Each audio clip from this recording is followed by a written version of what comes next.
Our son, Dominic Duhn, was 20 years old, and on September 3rd, he was killed by a hit-and-run driver in Northville, Michigan.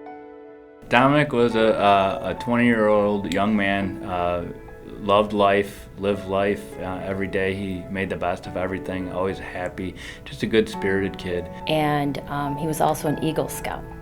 So he started in first grade, and he made it all the way up to the highest level. And he really lived by the Eagle Scout motto. So we knew he was going to be successful in life just by that alone.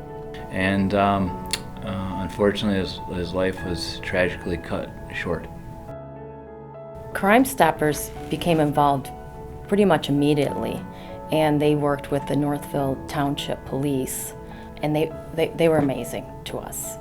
We didn't know anything about Crime Stoppers, so just by the two of them working together, we thought made a big difference in solving our case. Crime Stoppers knows what they're doing. This is what they deal with. They work you through as a victim's family, that side of it, and then also just how to reach out and get the tips you need. So trust the process. They're the professionals. Crime Stoppers was all new to us. We never, we've heard of it, but we never really understood the whole basis of it. So it was pretty amazing to us how they run their program about being completely anonymous. When a tip comes in, they don't even want to know the name. And then when they're given an ID number, and then they're asked to call back later.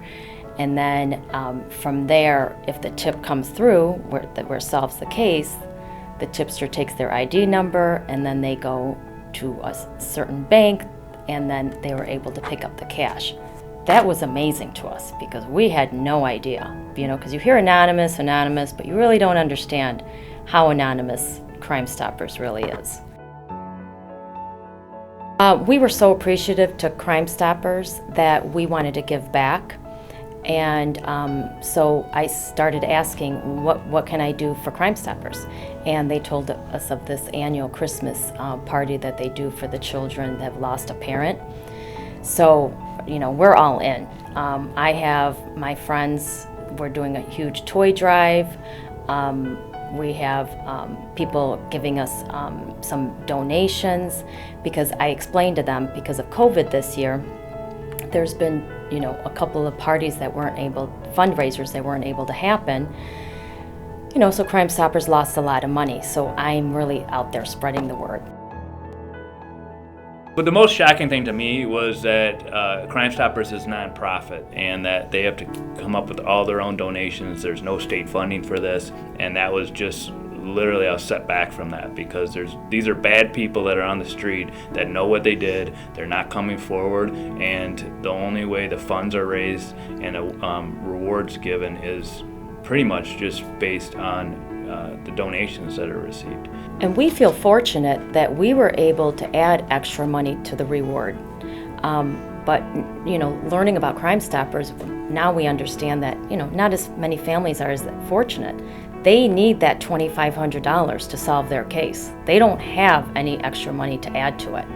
So that's why once I started learning about this, I'm like, this is a great organization. This really helps a lot of people. We feel strongly that Crime Stoppers really helped to give us some justice in our case. And throughout the process, everybody here has been so amazing. We do feel like part of the family. When we came into the office, everybody just, the looks in their faces, they were feeling our pain. And then when we found the driver, everyone was hugging us. They were so happy for us. It really does help, just knowing that people care. Having it solved is excellent, but just searching for justice and that commitment to the Crime Stopper staff for every individual case gets just as much attention. So that was huge for us as a victim's family.